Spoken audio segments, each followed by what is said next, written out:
Operation ಸಿಂಧೂರ ಬಳಿಕ ಪಾಕ್ ಪಾಪರಾಗ್ತಾ ಇದೆ. ಪಾಕಿಸ್ತಾನದಲ್ಲಿ ಮೆಡಿಕಲ್ ಎಮರ್ಜೆನ್ಸಿ ಸೃಷ್ಟಿಯಾಗಿದೆ. ಅಣ್ವಸ್ತ್ರ ವಿಕಿರಣ ಹರಡುತ್ತಿದೆ ಎಂಬ ಆತಂಕದಲ್ಲಿ ನಾಗರಿಕರಿದ್ದಾರೆ. ಆಸ್ಪತ್ರೆಗೆ ದಾಖಲಾಗ್ತಾ ಇರುವಂತಹ ಕೆಲ ಪಾಕ್ನ ಪ್ರಜೆಗಳು ಆಪರೇಷನ್ ಸಿಂಧೂರ ಬಳಿಕ ಪಾಕಿಸ್ತಾನದಲ್ಲಿ ಸೃಷ್ಟಿಯಾಗಿರುವಂತಹ ವಾತಾವರಣ ಇದೆ. ಪಾಕಿಸ್ತಾನದಲ್ಲಿ ಈಗ ವೈದ್ಯಕೀಯ ತುರ್ತು ಪರಿಸ್ಥಿತಿ ನಿರ್ಮಾಣವಾಗಿದೆ ಅನ್ನೋದು ಗೊತ್ತಾಗ್ತಾ ಇದೆ.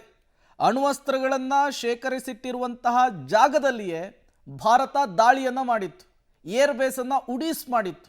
ಈಗ ಪಾಕಿಸ್ತಾನದ ಜನರಲ್ಲಿ ಒಂದು ಆತಂಕ, ಈ ಅಣ್ವಸ್ತ್ರ ಇಟ್ಟಂತಹ ಜಾಗಕ್ಕೂ ಹಾನಿಯಾಗಿದೆ, ಅದರಿಂದ ವಿಕಿರಣ ಸೋರಿಕೆ ಆಗ್ತಾ ಇದೆ, ಇದರಿಂದ ನಮ್ಮ ಮೇಲೆ ಪರಿಣಾಮ ಬೀರುವಂತಹ ಸಾಧ್ಯತೆ ಇದೆ ಅಂಥೇಳಿ ಜನ ಈಗ ಹೋಗಿ ಆಸ್ಪತ್ರೆಯಲ್ಲಿ ಅಡ್ಮಿಟ್ ಆಗ್ತಾ ಇದ್ದಾರಂತೆ. ಸಾಲು ಸಾಲು ಜನಗಳು ಬಂದು ಆಸ್ಪತ್ರೆಯ ಮುಂದೆ ಕ್ಯೂ ನಿಂತಿದ್ದಾರಂತೆ. ಅದರ ಪರಿಣಾಮ ಪಾಕಿಸ್ತಾನದಲ್ಲಿ ಈಗ ಮೆಡಿಕಲ್ ಎಮರ್ಜೆನ್ಸಿ ಸೃಷ್ಟಿಯಾಗಿದೆ ಅನ್ನೋದು ಗೊತ್ತಾಗ್ತಾ ಇದೆ. ನಾಮುಂದು ತಾಮುಂದು ಅಂಥೇಳಿ ಜನ ಅಡ್ವಾನ್ಸ್ ಆಗಿ ಆಸ್ಪತ್ರೆಯತ್ತ ಮುಖ ಮಾಡ್ತಿದ್ದಾರೆ ಅನ್ನೋದು ಗೊತ್ತಾಗ್ತಾ ಇದೆ. ಈ ಮೂಲಕ ಪಾಕಿಸ್ತಾನ ಮತ್ತಷ್ಟು ಪಾಪರಾಗುವ, ಮತ್ತಷ್ಟು ಬರ್ಬಾದಾಗುವ, ಭಾರತದ ದಾಳಿಯ ಬಳಿಕ ಮತ್ತಷ್ಟು ಸಮಸ್ಯೆಗಳನ್ನು ಫೇಸ್ ಮಾಡುವಂತಹ ಮುನ್ಸೂಚನೆ ಈ ಬೆಳವಣಿಗೆಗಳಿಂದ ಸಿಗ್ತಾ ಇದೆ. ಆಪರೇಷನ್ ಸಿಂಧೂರ ಪಾಕಿಸ್ತಾನದಲ್ಲಿ ಏನೆಲ್ಲ ಬೆಳವಣಿಗೆಗಳಿಗೆ ಸಾಕ್ಷಿ ಆಗ್ತಾ ಇದೆ ಅನ್ನೋದನ್ನು ನೀವು ಗಮನಿಸ್ತಾ ಇದ್ದೀರಿ. ವೈದ್ಯಕೀಯ ತುರ್ತು ಪರಿಸ್ಥಿತಿ ಘೋಷಣೆ ಆಗಿರುವಂಥದ್ದು ಪಾಕಿಸ್ತಾನದಲ್ಲಿ.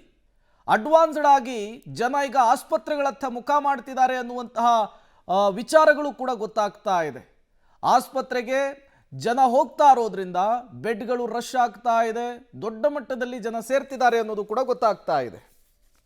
ಮತ್ತಷ್ಟು ಡೀಟೇಲ್ಸ್ ಕೊಡ್ತಾರೆ ಪ್ರಕಾಶ್, ನೇರ ಸಂಪರ್ಕದಲ್ಲಿ ಜಾಯಿನ್ ಆಗಿದ್ದಾರೆ. ಪ್ರಕಾಶ್, ಭಾರತದ ಒಂದೇ ಒಂದು ದಾಳಿ ಪಾಕಿಸ್ತಾನದಲ್ಲಿ ಅಲ್ಲೋಲ ಕಲ್ಲೋಲ ಸೃಷ್ಟಿ ಮಾಡಿದೆ ಅನ್ನೋದಕ್ಕೆ ಪಾಕಿಸ್ತಾನದಿಂದ ಬರ್ತಾ ಇರುವಂತಹ ಈ ಸುದ್ದಿಗಳೇ ಸಾಕ್ಷಿ.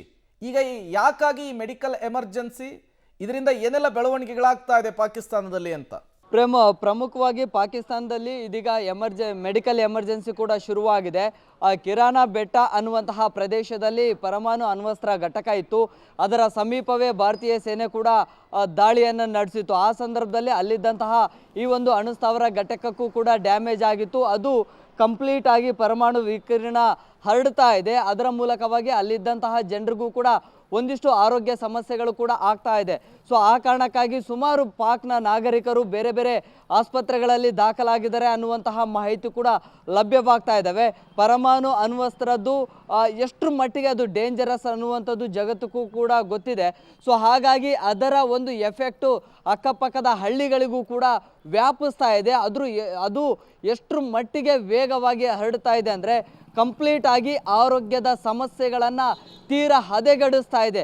ಅಷ್ಟರ ಮಟ್ಟಿಗೆ ಆರೋಗ್ಯದ ಸಮಸ್ಯೆಗಳು ಅಲ್ಲಿ ಶುರುವಾಗಿದ್ದಾವೆ. ಸೊ ಹಾಗಾಗಿ ಪಾಕ್ನ ಸುಮಾರು ಆಸ್ಪತ್ರೆಗಳಲ್ಲಿ ಪಾಕ್ನ ನಾಗರಿಕರು ದಾಖಲಾಗ್ತಾ ಇದ್ದಾರೆ ಅನ್ನುವಂತಹ ಮಾಹಿತಿ ಸದ್ಯಕ್ಕೆ ಲಭ್ಯವಾಗ್ತಾ ಇದೆ. Prem, okay, thank you Prakash ತಮ್ಮೆಲ್ಲ ಮಾಹಿತಿಗಾಗಿ. ಅಲ್ಲಿಗೆ ಒಂದಂತೂ ಸ್ಪಷ್ಟವಾಗ್ತಾ ಇದೆ, ಪಾಕಿಸ್ತಾನವೇ ಸಾಕಿದಂತಹ ಗಿಣಿ ಈಗ ಪಾಕಿಸ್ತಾನಕ್ಕೆ ಹದ್ದಾಗಿ ಕುಗ್ತಾ ಇರುವಂಥದ್ದು.